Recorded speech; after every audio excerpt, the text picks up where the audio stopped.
Okay friends, ఈరోజు మనం groundnut crop యొక్క పోస్ట్ హార్వెస్ట్ టెక్నాలజీస్ గురించి మాట్లాడుకుందాం. గ్రౌండ్నట్ అనేది మన భారతదేశంలో one of the most important oil seed crop which occupies first in terms of area as well as second position in terms of production. మరి first ప్లేస్లో ఏది ఉంది? చైనా అనేది విత్ 166.24 lakh టన్స్తో ఫస్ట్ ప్లేస్లో ఉంది దేని పరంగా? ప్రొడక్షన్ పరంగా. అండ్ సెకండ్ ప్లేస్లో ఏముంది? India with 68.57 lakh turns. బాగా అబ్జర్వ్ చేయండి, ఇక్కడ ఏరియా పరంగా చూస్తే మన భారతదేశం ఎక్కడ ఉంది? ఫస్ట్ ప్లేస్లో ఉంది. బట్ ప్రొడక్షన్ పరంగా చూస్తే ఏ విధంగా ఉంది? సెకండ్ ప్లేస్లో ఉంది. మరి ఫస్ట్ ప్లేస్లో ఏముంది? చైనా అనేది మనకి ఏం చేస్తుంది? China occupies first place in terms of production. దాని తర్వాత మన భారతదేశంలోని రాష్ట్రాలు ఉంటాయి కదా, the major groundnut growing states are Gujarat, Andhra Pradesh, Tamil Nadu, Karnataka, Maharashtra and Rajasthan. ఇవన్నీ కూడా మనకు భారతదేశంలో ఎక్కువగా గ్రౌండ్నట్ గ్రో చేసే స్టేట్స్. గుజరాత్ అనేది the largest producing state, accounts for 40% of groundnut produced in the country. అంటే మన భారతదేశంలో ఇప్పుడు 100% మనకు ప్రొడ్యూస్ అవుతుంటే అందులో 40% ఎక్కడ మనకు ప్రొడ్యూస్ అవుతుంది? గుజరాత్ అవుతుంది. ఇంకా రిమైనింగ్ స్టేట్స్ అన్నీ కూడా మనకి ఏ విధంగా ప్రొడ్యూస్ చేస్తున్నాయి? 60%. అంటే రిమైనింగ్ స్టేట్స్ నుండి మనకు 60% వస్తే ఓన్లీ గుజరాత్ నుంచి ఎంత వస్తుంది? 40% అనేది మనకు ప్రొడ్యూస్ అవుతుంది. నెక్స్ట్ టాపిక్ స్ట్రిప్పింగ్ అంటే ఏంటి? The process of removing groundnut from the plants or haulms is known as stripping. Haulms అంటే ఏంది? Stem of the plant. It means nothing but plant only. ఇప్పుడు వచ్చేసి మనకు వేర్లు ఉంటాయి కదా, ఆ వేర్ల నుండి మనం ఏం చేస్తున్నాము? ఈ పార్ట్స్ అనేది సపరేట్ చేస్తాం కదా, దీన్ని అదే అంటాం. స్ట్రిప్పింగ్ అంటే ఏంది? The process of removing the plants or haulms is known as stripping. ఈ స్ట్రిప్పింగ్ని మనం ఏ విధంగా చేయొచ్చు? Either by manual method or mechanical. ఈ రెండు విధాలుగా మనము ఈ స్ట్రిప్పింగ్ అనేది చేయొచ్చు. దీంట్లో కామన్ మెథడ్ ఏంటంటే pull out the parts from the plants manually. మనం మోస్ట్గా యూజ్ చేసే కామన్ మెథడ్ ఏంది? Pull out the parts from the plants manually. అంటే ఇప్పుడు మనం వచ్చేసి పొలాల్లో ఏం చేస్తుంటారు, కొంతమంది చెనక్కాయలు వేకిస్తుంటారు కదా. అంటే నార్మల్గా మనం ఏం చేస్తాము? ఆ పార్ట్స్ని మనము ప్లాంట్ నుండి సపరేట్ చేస్తాము. ఏ విధంగా? చేతుల ద్వారా. ఈ మెథడ్లో మనము ఎంత? 9 kg పార్ట్స్ పర్ అవర్. అంటే 9 kg పార్ట్స్ పర్ అవర్. ఒక గంటలో 9 kgల వేరుశనగ అనేది మనం ఏం చేస్తామా? సపరేట్ చేస్తున్నాం ఇన్ టర్మ్స్ ఆఫ్ ప్యాడ్స్. ఓకేనా? పార్ట్స్ రూపంలో మనం 9 kgల చెనక్కాయను మనం గ్రౌండ్నట్ని ఏం చేస్తాము? సపరేట్ చేస్తున్నాం. Efficiency is 91%. అంటే మాన్యువల్ మెథడ్లో మనము 91% ఆఫ్ ఎఫిషియన్సీతో 9 kg పర్ అవర్ అనేది మనం ఏం చేస్తున్నాం? ఈల్డ్ తీసుకొస్తున్నాం. టిఎన్ఏయు కోయంబత్తూర్. టిఎన్ఏయు అంటే ఏంటి? Tamil Nadu agriculture university Coimbatore has developed 2 types of manually operated strippers. వీళ్ళు ఏం చేశారు? మనకు ఈ పార్ట్స్ని సపరేట్ చేయడానికి 2 types ఆఫ్ మాన్యువల్లీ ఆపరేటెడ్ స్ట్రిప్పర్స్ని తీసుకొచ్చారు. ఒకటి వచ్చేసి cam type and second one is the drum type. ఓకేనా? ఇక్కడ చూడండి, ఇది వచ్చేసి మనకు కామ్ టైప్ అండ్ ఇది వచ్చేసి డ్రమ్ టైప్. ఈ రెండు కూడా మనకి ఏ విధంగా అమ్మా? అంటే మాన్యువల్లీ ఆపరేటెడ్ స్ట్రిప్పర్స్. ఓకేనా? Manually operated strippers. ఇక్కడ చూడండి, మీకు ఇది ఏ విధంగా కనిపిస్తుంది? కామ్ టైప్ అంటే ఒక దువ్వెనలో ఉంటాయి కదా టీత్స్ అనేటివి, ఆ దువ్వెనలో ఉన్న టీత్స్ లాగా ఇక్కడ ఫ్రేమ్ మీద మనకు ఏ విధంగా ఉన్నాయమ్మా టీత్, అలాగే అరేంజ్ చేశారు కదా. ఇక్కడ ఏం చేస్తారంటే ఈ టీత్స్ మధ్యలో ఇలా మనకు క్రాప్ను పెట్టేసి ఏం చేస్తాము? పుల్ అవుట్ అంటే వెనక్కి లాగుతాం. ఆ టీత్ మధ్యలో మనం ఏం చేస్తున్నాము? ఈ టీత్ మధ్యలో మనము ప్లాంట్ ఉంచేసి పుల్ అవుట్ చేస్తాం, అంటే వెనక్కి లాగుతాం. ఇలా లాగినప్పుడు మనకి ఏమవుతుంది? ఆ పార్ట్స్ అనేటివి ప్లాంట్ దగ్గర నుండి సపరేట్ అవుతుంది కదా. కాబట్టి ఇది వచ్చేసి ఏమిటమ్మా? Cam type. ఇది కామ్ టైప్ అని ఎందుకన్నాం? ఈ టీత్స్ అన్నీ కూడా మనకి ఏ విధంగా ఉన్నాయి? ఈ ఫ్రేమ్పై ఒక కామ్ లాగా అరేంజ్ చేస్తున్నారు కాబట్టి దీన్ని కామ్ టైప్ అన్నాం. నెక్స్ట్ ఇక్కడ చూడండి, డ్రమ్ టైప్. ఈ డ్రమ్ టైప్లో మనకి ఏ విధంగా ఈ ఫ్రేమ్ మీద మనకు ఈ రొటేటింగ్ సిలిండర్ అనేది అరేంజ్ చేస్తున్నారు. ఈ సిలిండర్ అనేది ఏ విధంగా ఆపరేట్ చేయొచ్చు? Either by hand operated or pedal operated. ఈ రెండు విధాలుగా మనం ఆపరేట్ చేస్తే ఏమవుతుంది? ఈ డ్రమ్ అనేది రొటేట్ అవుతుంది. ఈ డ్రమ్ అనేది రొటేట్ అయిన తర్వాత మనం ఏం చేస్తామంటే ఆ ప్లాంట్ని తీసుకొచ్చి, ఏదైతే పార్ట్స్తో ఉందో ఆ ప్లాంట్ని తీసుకొచ్చి మనం ఏం చేస్తాము? దీనికి ఆపోజిట్గా రొటేట్ అవుతున్న డ్రమ్కి ఆపోజిట్గా పెడతాం. ఈ రొటేట్ అవుతున్న డ్రమ్కి ఆపోజిట్గా పెట్టినప్పుడు మనకి ఏమవుతుంది? ఈ పార్ట్స్ అనేటివి ఈ యాక్షన్ వల్ల సపరేట్ అయిపోతాయి. దీన్ని వచ్చేసి మనం డ్రమ్ టైప్ స్ట్రిప్పర్ అంటాం. ఇక్కడ చూడండి, ఈ cam type groundnut stripper consist of square frame ఉందమ్మా, చూడండి ఒకసారి, స్క్వేర్ ఫ్రేమ్ ఉందా లేదా, ఉంది. నెక్స్ట్ చూడండి, it has vertical legs and expanded metal strip on each side of the frame in form of comb. ఒక దువ్వెనలాగా మనకి ఏమున్నాయమ్మా, 4 వైపులా మనకు ఒక ఫ్రేమ్ ఉంది. ఆ ఫ్రేమ్ పైన ఏమున్నాయి, టీత్స్ అనేటివి ఉన్నాయి. ఏ విధంగా ఏం చేశారంట, ఇన్ ఫార్మ్ ఆఫ్ కాంబ్. ఒక దువ్వెనలాగా మనం ఏం చేశారు, ఆ టీత్ అనేది అరేంజ్ చేశారు అంటున్నాడు. వీటన్నింటినీ ఇక్కడ మనకు స్ట్రిప్పింగ్ ఆఫ్ పార్ట్స్ అనేది ఏ విధంగా జరుగుతుందిరా, handful of vines across the comb, drawing a handful of vines across the comb. అంటే ఇప్పుడు ఆ టీత్స్ మధ్యలో మనం పెట్టేసి, ఏది ప్లాంట్ని పెట్టేసిన తర్వాత హ్యాండ్ఫుల్ ఆఫ్ డ్రాయింగ్ అంటే పుల్అవుట్, అంటే వెనక్కి లాగాలి. మొత్తం కూడా మనం ఏం చేస్తాం, ఇలా లాగేస్తాం. అలా లాగినప్పుడు ఏమవుతుంది, ఈ పార్ట్స్ అనేది సపరేట్ అయ్యి విత్ స్లైట్ ఫోర్స్, అంటే మనం పూర్తిగా కాకుండా సమ్ అమౌంట్ ఆఫ్ ఫోర్స్ని యూస్ చేసి సింపుల్గా లాగేస్తామని చెప్తున్నాడు. ఈ మెథడ్ ద్వారా 350 kg ఆఫ్ పార్ట్స్, ఇక్కడ చూడండి అమ్మా, 350 kg of parts per day can be obtained. ఓకేనా. ఈ మెథడ్లో మనం ఏం చేస్తున్నాడు, 350 kg పార్ట్స్ అనేది మనకు ప్రొడ్యూస్ చేస్తున్నాడు. When we compare with conventional stripping, అంటే మాన్యువల్గా మనం జనరల్గా మనం చేతులతో ఫీల్డ్లో ఏ ఎక్విప్మెంట్ లేకుండా అలా మనం సపరేట్ చేసినప్పుడు మనం 200 kg మాత్రమే పర్ డేకి మనం గెయిన్ చేస్తున్నాం. కానీ ఈ మెథడ్స్, ఈ కామ్ టైప్ కానీ డ్రమ్ టైప్ కానీ యూస్ చేసినప్పుడు మనకి ఎంత వస్తుందిరా, 350 kg ఆఫ్ పార్ట్స్ అనేది మనకు వస్తుంది. ఇక్కడ చూడండి, డ్రమ్ టైప్ థ్రెషోల్డ్లో మనం ఏం చేస్తామని చెప్పాము, ఈ క్రాప్ను మనం ఏం చేస్తాం, ఇలా డ్రమ్ అనేది రొటేట్ అవుతున్నప్పుడు ఆ పార్ట్స్ ఉన్న దాన్ని మనం ఏం చేస్తాం, ఆ క్రాప్ని అగెనెస్ట్గా తీసుకొచ్చి అప్పుడు మనకి ఆ యాక్షన్ వల్ల మనకి ఏమవుతుంది, ఈ పార్ట్స్ అనేటివి క్రాప్ ప్లాంట్ నుండి సపరేట్ అయిపోతాయి. నెక్స్ట్ చూడండి, పవర్ ఆపరేటెడ్ గ్రౌండ్నట్ స్ట్రిప్పర్. ఈ పవర్ ఆపరేటెడ్ గ్రౌండ్నట్ స్ట్రిప్పర్లో ముఖ్యంగా మనకు ఉండేవి చూడండి. ఫస్ట్ వచ్చేసి హాపర్ అనేది ఉంటుంది. హాపర్ అనేది ఎందుకు ఉంటుందమ్మా, హాపర్ అనేది దానివల్ల మనం ఏం చేస్తాం, ఫీడ్ అనేది ఇన్లెట్ చేస్తాం. ఈ ఫీడ్ అనేది ఇన్లెట్ అయిన తర్వాత ఇక్కడ వచ్చేసి మనకేముంది, ఫ్లయింగ్ రాడ్. ఇక్కడ చూడండి, ఇక్కడ ఏముందిరా మనకు. నెక్స్ట్ వచ్చేసి ఆస్కిలేటింగ్ సెక్టార్ అనేది ఉంది. ఈ ఆస్కిలేటింగ్ సెక్టార్ అని ఎందుకు అంటున్నాం, ఇది అటు ఇటు కదిలినప్పుడు మాత్రమే, ఇది అటు ఇటు రొటేట్ అయినప్పుడు మాత్రమే మనకి ఏమవుతుంది, స్ట్రిప్పింగ్ అనేది జరుగుతుంది. ఎప్పుడైతే ఇక్కడ చూడండి, బాగా అబ్జర్వ్ చేయండి, ఇక్కడ నుంచి మనము ప్లాంట్ ఫీడ్ ఇన్లెట్ చేస్తున్నప్పుడు ఇక్కడ మనకు ఈ ఆస్కిలేటింగ్ సెక్టార్కి దాని తర్వాత ఇక్కడ కాన్కేవ్ ఉంది కదా, ఈ కాన్కేవ్ రాడ్కి మధ్యలో మనకు క్రాప్ అనేది ఎంట్రాప్, అంటే ఇక్కడ ఇరుక్కుపోయింది. ఇక్కడ ఇరుక్కుపోయి మనకేమవుతుంది, ఇది స్లైట్గా ఆస్కిలేట్ చేస్తున్నప్పుడు మనకేమవుతుంది, క్రష్ అయిపోయిన తర్వాత మనకు సీడ్స్ అనేటివి సపరేట్ అయిన అన్నీ కూడా మనకేమవుతుంది, చిన్న చిన్న పార్టికల్స్గా ఇలా కిందికి వస్తూ ఉంటాయి. ఇలా కిందికి వస్తున్నప్పుడు మనకి ఇక్కడ బ్లోవర్ మెకానిజం అనేది ఉంటుంది. ఇక్కడ బ్లోవర్ మెకానిజం మనకి ఏం చేస్తుంది, ఈ బ్లోవర్ మెకానిజం అనేది ఈ ఎయిర్ని ప్రొడ్యూస్ చేసి ఇక్కడ ఫోర్స్గా ఈ లైట్ పార్టికల్ డస్ట్ కానీ ఏదైనా కానీ క్రాప్ యొక్క లీవ్స్ కానీ ఇవన్నీ కూడా క్రష్ ఉంటాయి కదమ్మా, వీటన్నింటిని మనకి ఏం చేస్తుందంటే సపరేట్ చేసిద్ది.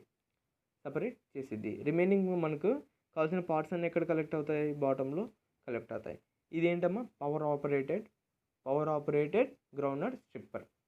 ఇక్కడ చూడండి, ఫస్ట్ వచ్చేసి ఇది ఫ్లైవీల్. ఈ ఫ్లైవీల్ అనేది మనకు దేనికి కనెక్ట్ ఉందంట, ఒక ఇంజన్కి కనెక్ట్ అయి ఉంటుంది. ఈ ఇంజన్ నుంచి పవర్ మనకు ఫ్లైవీల్కి వస్తుంది. ఈ ఫ్లైవీల్ ఏం చేస్తుంది, మనకి ఈ ఆస్కిలేటింగ్ రాడ్కి మోషన్ అనేది క్రియేట్ చేస్తుంది. ఈ ఆస్కిలేట్ రాడ్కి ఈ కాన్కేవ్ సెక్షన్కి మధ్యలో మనకు క్రాప్ అనేది ఎంటర్ అయిపోయి క్రష్ అయిపోయిన తర్వాత చిన్న చిన్న పార్టికల్స్గా మనకి ఏమవుతాయి, కిందికి ఇలా వచ్చేస్తాయి. అవి ఏమైనా క్లీన్గా వస్తాయంటే రావు. కాబట్టి మనకి ఏమవుతుంది, విత్ డస్ట్తో పాటు వస్తాయి. కాబట్టి ఈ పార్ట్స్ని ఆ క్రాప్ యొక్క వేస్టేజ్ని సపరేట్ చేస్తుంది, ఏది, ఈ బ్లోవర్ మెకానిజం అనేది. ఓకేనా. Next grading. ఇప్పుడు వచ్చేసి మనం ఏం చేస్తాంరా, ఫస్ట్ వచ్చేసి స్ట్రిప్పింగ్ చేస్తాం. స్ట్రిప్పింగ్ అంటే ఏంది, పార్ట్స్ని ప్లాంట్ నుండి సపరేట్ చేస్తాం. ఈ ప్లాంట్స్ నుండి సపరేట్ చేసిన తర్వాత మనం ఏం చేస్తున్నాం, ఈ పార్ట్స్ని తీసుకెళ్ళి ఈ పవర్ ఆపరేటెడ్ గ్రౌండ్నట్ స్ట్రిప్పర్లోకి కానీ ఆ పవర్ ఆపరేటెడ్ గ్రౌండ్నట్ స్ట్రిప్పర్ నుండి వచ్చిన పార్ట్స్ కానీ అందులో వచ్చిన పార్ట్స్ కానీ మనం తీసుకొని మనం ఏం చేస్తామంటే గ్రేడింగ్ ఆపరేషన్ తీసుకొస్తాం. గ్రేడింగ్ అంటే ఏంటి, ఇప్పుడు వచ్చేసి మనకు ఆ పార్ట్స్ ఉంటాయి కదా, ఆ పార్ట్స్లో మనకు డిఫరెంట్ సైజులో ఉంటాయి, డిఫరెంట్ సైజ్ పార్ట్స్ ఉంటాయి. ఇప్పుడు వచ్చేసి చిన్న చిన్న పార్ట్స్ ఉంటాయి, దాంతోపాటు పెద్ద పార్ట్స్ కూడా ఉంటాయి.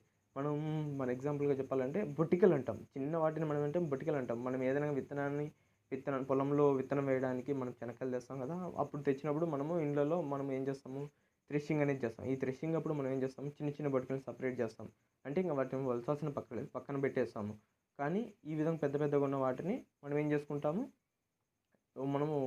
మనకు విత్తనం వేయడానికి మాత్రమే యూజ్ చేసుకుంటాం. ఈ విధంగా మనం ఇబ్బంది పడకుండా మనం ఏం చేస్తామంటే ఇనీషియల్గానే ఈ గ్రేడింగ్ ఆపరేషన్ అనేది చేస్తాం. గ్రేడింగ్లో మనం ఏం చేస్తాము, ఈ పార్ట్స్ని అకార్డింగ్ టు ద సైజెస్గా మనం డివైడ్ చేస్తాం. ఓకేనా, సైజెస్గా డివైడ్ చేస్తాం. మనకు ఈ గ్రేడర్ని మనకు పవర్ ఆపరేటెడ్ గ్రౌండ్నట్ గ్రేడర్ని TNAU వాళ్ళు డెవలప్ చేశారమ్మా. దీని యొక్క కెపాసిటీ ఎంత ఉందండి, 600 kg/h. ఒక గంటలో 600 kgల పార్ట్స్ అనేది ఇది సపరేట్ చేస్తుంది. ఇక్కడ మనకు గ్రేడింగ్ చేస్తున్నామంటే ఖచ్చితంగా ఆస్కిలేటింగ్ మోషన్ అనేది ఉండాలమ్మా, సరేనా. అంటే ఒక సీవ్ అంటే ఒక బొక్కలు పెట్టిన జల్లెడలాగా. ఈ జల్లెడలో ఇక్కడ మనకేమవుతుంది, జల్లెడకు హోల్స్ అనేవి ఉంటాయి. గ్రేడింగ్ అంటే ఏంది, 2 or more ఫ్రాక్షన్స్ కింద డివైడ్ చేయాలి కదమ్మా. 2 or more ఫ్రాక్షన్స్ కింద డివైడ్ చేయాలి కాబట్టి మనకి ఏం చేస్తాయి, ఫస్ట్ నుండి ఇక్కడ చూడండి ఫస్ట్ మనం పార్ట్స్ అనేటివి ఫస్ట్ ఈ సీవ్ మీద వేసాము. ఇక్కడ సీవ్ మీద వేసేసిన తర్వాత మంచి ఒక రకమైన అంటే ఆ హోల్స్ కంటే పెద్ద ఉన్న పార్ట్స్ అన్నీ కూడా ఇక్కడ రిటైన్ అయిపోతాయి. దాని తర్వాత చిన్న చిన్నవి కూడా హోల్స్ ద్వారా హోల్స్ ద్వారా డ్రాప్ అయిపోయి మరి కింద ఉన్న సీవ్ దగ్గరకు వస్తాయి. ఇక్కడ కూడా ఏమవుతుంది, ఇంకొంచెం డిఫరెంట్ సైజు, కొంచెం సైజ్ పెద్దగా ఉన్నవన్నీ కూడా పైన రిటైన్ అవుతాయి, కింద ఉన్నవి కూడా మరి పాస్ అయిపోయి కిందికి వచ్చి కలెక్ట్ అవుతాయి. ఇలా ఏ విధంగా ఫస్ట్ వచ్చేసి ఇక్కడ ఒక సైజ్ వచ్చింది మనకు, తర్వాత ఇక్కడ ఒక సైజ్ వచ్చింది, తర్వాత ఇక్కడ ఒక సైజ్ వచ్చింది. ఇక్కడ వచ్చేసి డిఫరెంట్ సైజెస్ వచ్చాయి కదమ్మా, దీన్ని ఏమంటాము, గ్రేడింగ్ అంటాం. ఓకేనా, ఏమంటున్నాము, గ్రేడింగ్ అంటున్నాం. నెక్స్ట్ చూడండి, డ్రైయింగ్. ఇప్పుడు వచ్చేసి గ్రేడింగ్ చేసాం. సరే, ఇప్పుడు మనం గ్రేడింగ్ చేసాం కదా, ఇక్కడ ఇవి తేమగా ఉన్నాయి. ఇప్పుడు మనం ఏం చేస్తామంటారు కొంతమంది. అప్పుడు మనం ఏం చేస్తామంటే సరే డ్రైయింగ్ చేద్దాం. డ్రైయింగ్ ఎందుకు చేస్తాం, ఇప్పుడు వచ్చేసి తేమగా ఉన్న వాటిని మనం ఏం చేస్తాం, స్టోర్ చేసేకి ట్రై చేస్తాం అనుకోండి. అప్పుడు ఏమవుతుంది, బూజు పట్టిపోతాయి, అంటే పాడైపోతాయి, అంటే అవి మనకు దేనికి పనికి రాకుండా వెళ్ళిపోతాయి. కాబట్టి మనం ఏం చేస్తామంటే వాటిలో ఉన్న మాయిశ్చర్ కంటెంట్ని రెడ్యూస్ చేయడానికి ట్రై చేస్తాం. ఈ విధంగా రెడ్యూస్ చేయడానికి ట్రై చేసినప్పుడు మన మాయిశ్చర్ కంటెంట్ 26 నుంచి 13% దాకా మనం రెడ్యూస్ చేస్తాం దాని ద్వారా మడ్ ఫ్లోర్స్ మీద. అదర్వైజ్ మనం ఏం చేస్తామంటే ఎర్తన్ ఫ్లోర్ అంటే సిమెంట్ ఫ్లోర్స్ అనేది యూజ్ చేస్తాం అనుకోండి, అక్కడ మనకు దీనికంటే తక్కువ టైంలోనే అంటే మడ్ ఫ్లోర్స్ కంటే తక్కువ టైంలోనే మనం ఏం చేస్తాము, ఈ డ్రైయింగ్ ప్రాసెస్ అనేది కంప్లీట్ చేస్తాం. ఓకేనా,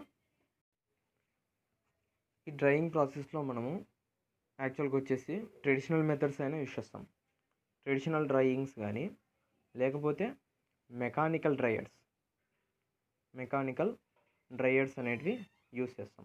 ఈ ట్రెడిషనల్ డ్రైయింగ్లో మనం మోస్ట్లీ యూజ్ చేసేది ఏంటమ్మా, సన్ డ్రైయింగ్ అనేది మనము మోస్ట్లీ యూజ్ చేస్తాం.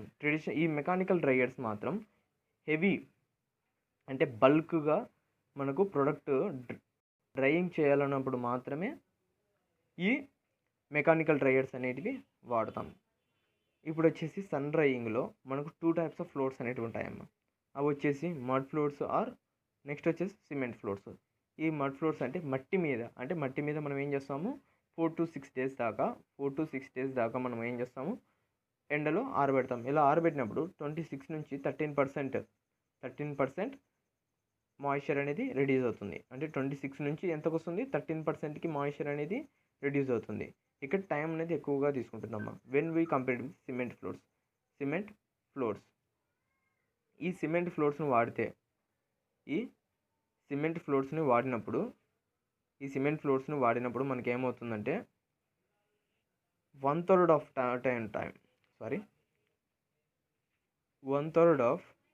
Total drying time in comparison to earthen floor is reduced. అంటే 4 to 6 days కాస్త ఏమవుతాయి, 2 to 3 days అవుతాయి. ఇక్కడ నుంచి ఇక్కడికి రెడ్యూస్ చేసుకోవచ్చు. ఏ విధంగా, సిమెంట్ ఫ్లోర్స్ అనేటివి మనం యూజ్ చేసినప్పుడు. నెక్స్ట్ చూడండి, డికార్టికేషన్ అంటే ఏం లేదమ్మా, ఇప్పుడు వచ్చేసి మనము ఆ పార్ట్స్ నుండి కెర్నల్స్ లోపల విత్తనాలు ఉంటాయి కదా, లోపల విత్తనాలని సపరేట్ చేయడమే డికార్టికేషన్ అంటాం. ఇది ఏ విధంగా చేస్తామంటే బై బ్రేకింగ్ ద షెల్, అంటే పైన ఉన్న ఆ షెల్ని పగలు కొట్టడం ద్వారా మనకి ఏమవుతుంది, లోపల ఉన్న కెనాల్స్ని సపరేట్ చేస్తాం. Either it is done by manual method or mechanical method. ఓకేనా, మెకానికల్ మెథడ్. మనం ఎక్కువగా మనం ఏం చేస్తాము, it is breaking the shell by the hand pressure. అంటే మనం నార్మల్గా ఇంట్లో ఒలుస్తుంటాం కదా శనక్కాయలు, దాన్ని ఏమంటారు అంటే by hand pressure under the thumb. ఈ బొటనవేలు కింద మనం ఏం చేస్తుంటారు, మన పెద్దలు ఇలా నలుపుతుంటారు, ఇలా నలిపేసి సపరేట్ చేస్తుంటారు. దాన్ని ఏమంటారు అంటే డికార్టికేషన్ అంటాము. ఈ మాన్యువల్ డికార్టికేషన్ అనేది హై లేబరియస్ అండ్ ఎక్స్పెన్సివ్. ఇప్పుడు వచ్చేసి ఈ విధంగా మాన్యువల్గా మనం ఏం చేయాలంటే ఎక్కువ లేబర్స్ అనే వాళ్ళు ఎక్కువగా కావాల్సి వస్తుంది. దాంతోపాటు వాళ్ళందరికీ మనం పే చేయాలంటే ఏ విధంగా ఉంటుంది, ఎక్స్పెన్సివ్గా ఉంటుంది. But the commercial hand and power operated groundnut decorticators are being used in the country. ఇప్పుడు వీటి ప్లేస్లో ఈ అంటే ఈ లేబర్ మెథడ్లో కాకుండా, అంటే ఈ మాన్యువల్ డికార్టికేషన్ బై హ్యాండ్ కాకుండా ఇప్పుడు మనం ఏం చేస్తున్నాడు, చిన్న చిన్న మెకానిజం అనేది యూజ్ చేస్తూ ఉన్నాడు. ఇవి వచ్చేసి సేమ్ ప్రిన్సిపల్ కింద వర్క్ అవుతాయి. అంటే ఇక్కడ మనం ఏం చేస్తున్నాం, సేమ్ ప్రిన్సిపల్ అంటే ఏం తీసుకోవచ్చు, ఇప్పుడు వచ్చేసి ఈ విత్తనం అనుకోండి, ఈ విత్తనాన్ని ఒక తంబుతో మనం ఏం చేస్తున్నాము, బ్రేక్ చేస్తున్నాం. అలా కాకుండా వీటి ప్లేస్లో మనం ఏం చేస్తున్నాం, మెకానికల్గా తీసుకొస్తున్నాడు. అంటే ఇప్పుడు వచ్చేసి ఒక డ్రమ్ ఉందనుకోండి, ఈ మధ్యలో మనం ఏం చేస్తున్నాడు, షెల్స్ వేసేసి వీటిని నలిపేస్తున్నారు. ఓకేనా, ఈ విధంగా సపరేట్ చేయొచ్చు దేన్ని, కెర్నల్స్ని, దేని నుంచి, పార్ట్స్ నుంచి. ఇక్కడ చూడండి, the separation is achieved by allowing the stream created artificially naturally by passing the mixture vertical down perpendicular to the air blast.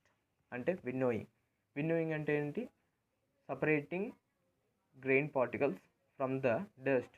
ఓకేనా, ఈ విధంగా విన్నోయింగ్ ద్వారా మనం ఏం చేస్తున్నాడు, ఫైనల్గా మనకు కావాల్సిన కెర్నల్స్ అనేటివి సపరేట్ చేస్తూ ఉన్నాడు. ఈ హ్యాండ్ ఆపరేటెడ్ మెకానిజమ్స్ ద్వారా మనము 200 kg/h, అంటే ఒక 1 అవర్లో 200 kg కెర్నల్స్ అనేవి మనము సపరేట్ చేసుకోవచ్చు. దేని ద్వారా, when we compared with hand operated mechanism. When we use mechanical decorticators we get 500 kg in an hour. అంటే ఒక అవర్లో మనం 500 kg దాకా మనము సపరేట్ చేసుకోవచ్చు. మనకు వచ్చేసి ఈ గ్రౌండ్నట్ డికార్టికేటర్స్లో ఎసెన్షియల్లీ 3 ఆపరేటింగ్ సిస్టమ్స్ అనేవి ఉంటాయి. ఫస్ట్ వచ్చేసి operations namely feeding the groundnut to shelling unit. అంటే షెల్లింగ్ యూనిట్ అంటే ఏంటి, కాన్కేవ్ ఆ డ్రమ్ సిలిండర్ ఉంటుంది కదా, ఆ సిలిండర్ యూనిట్కి మనం ఏం చేస్తున్నాము, ఫస్ట్ ఫీడింగ్ ఇవ్వడం. దాని తర్వాత షెల్లింగ్ గ్రౌండ్నట్స్, అంటే కాన్కేవ్కు డ్రమ్కు మధ్యలో, ఈ కాన్కేవ్కు డ్రమ్కు మధ్యలో ఏమవుతుంది, షెల్లింగ్ అనేది జరుగుతుంది. దాని తర్వాత separation of nuts from cell. దాని తర్వాత వచ్చేసి cleaning the nuts from the mixture. అంటే బ్లోవర్ మెకానిజం ఉంటాయి కదా, ఈ బ్లోవర్ మెకానిజమ్స్ ఏం చేస్తాయి, మనకు ఈ ఎయిర్ని బ్లో చేసి మనకి ఏం చేస్తాయి, ఈ పార్ట్స్ని, డస్ట్ని సపరేట్ చేస్తాయి. Types of decorticators, rotary decorticators and rocking decorticators. Rotary decorticators అంటే ఇప్పుడు మనం పైన చూసాం కదా, స్ట్రిప్పింగ్ మీన్స్ మాన్యువల్లీ ఆపరేటెడ్ స్ట్రిప్పర్స్లో డ్రమ్ టైప్ ఉంది చూస్తారా, సేమ్ ఇలాగే మనకి ఏమవుతుందంటే సిలిండర్ ఉంటుంది, దాని కింద ఒక సిలిండర్ గ్రేట్ ఆర్ ఒక కాన్కేవ్ అనేది ఉంటుంది.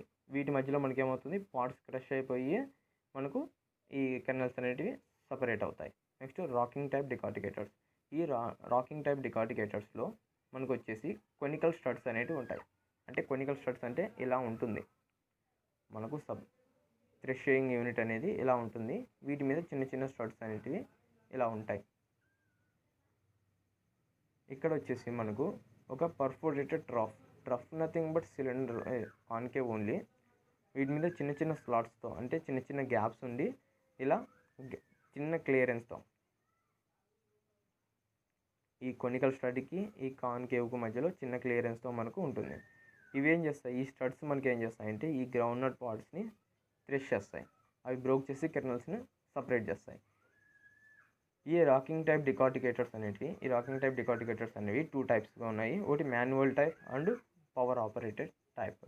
ఫస్ట్ వచ్చేసి చూడండి, క్లాసిఫికేషన్ ఆఫ్ మాన్యువల్ డికార్టికేటర్స్.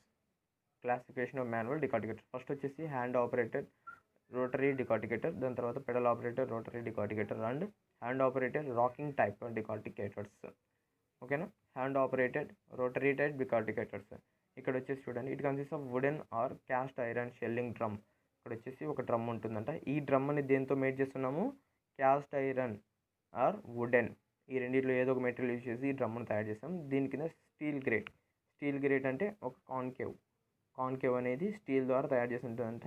ఈ రెండింటి మధ్యలో మనకి ఏమవుతుంది, ఈ క్రషింగ్ అనేది జరిగి మనకి ఏమవుతాయి, కెర్నల్స్ అనేవి సపరేట్ అవుతాయి. దీని యొక్క కెపాసిటీ అంతమా 0.4 to 0.6 quintals of parts per hour. ఒక అవర్లో మనకి ఏంటో 40 to 60 kg ఆఫ్ పార్ట్స్ మన కెర్నల్స్ అనేటివి సపరేట్ అవుతున్నాయి. నెక్స్ట్ చూడండి, pedal operated rotary type decorticator. ఈ హ్యాండ్ ఆపరేటెడ్కు పెడల్ ఆపరేటెడ్కి తేడా ఏంటంటే, ఈ హ్యాండ్ ఆపరేటెడ్ అంటే మనకు వచ్చేసి ఇక్కడ ఒక డ్రమ్ ఉందనుకోండి, ఈ డ్రమ్ను ఆపరేట్ చేయడానికి ఇక్కడ ఒక హ్యాండిల్ అనేది ప్రొవైడ్ చేసి ఉంటాం. ఓకేనా. దీన్ని మనం చేతితో మనం ఆపరేట్ చేస్తాం. ఒకవేళ ఈ పెడల్ ఆపరేటెడ్ రోటరీ టైప్ డికార్టికేటర్స్లో ఇక్కడ డ్రమ్ ఉందనుకోండి, ఇలా దీన్ని ఆపరేట్ చేయడానికి ఇక్కడ వచ్చేసి మనకు ఒక ఆపరేటింగ్ హ్యాండిల్ అని ఇస్తారు. దీన్ని మనం పెడల్ ద్వారా అంటే గాలి ద్వారా ఆపరేట్ చేస్తాం. ఈ విధంగా చేసేదాన్ని ఏమంటాం, pedal operated rotary type decorticators. ఈ రెండింటికి పెద్ద తేడా ఏం లేదు. ఇది వచ్చేసి పెడల్తో చేస్తాం, దీన్ని హ్యాండ్తో చేస్తాము. దీంట్లో వచ్చేసి మనకు విన్నోయింగ్ ఫ్యాన్ అనేది ఉంటుంది. విన్నోయింగ్ ఫ్యాన్ ఉండడం వల్ల మనకి ఏమవుతుందంటే డస్ట్ అనేది సపరేట్ అవుతుంది. కెర్నల్స్ మనకు నీట్గా కెర్నల్స్ అనేటివి మనము రిసీవ్ చేసుకుంటాం. ఓకేనా. నెక్స్ట్ వచ్చేసి హ్యాండ్ ఆపరేటెడ్ రాకింగ్ టైప్ డికార్టికేటర్.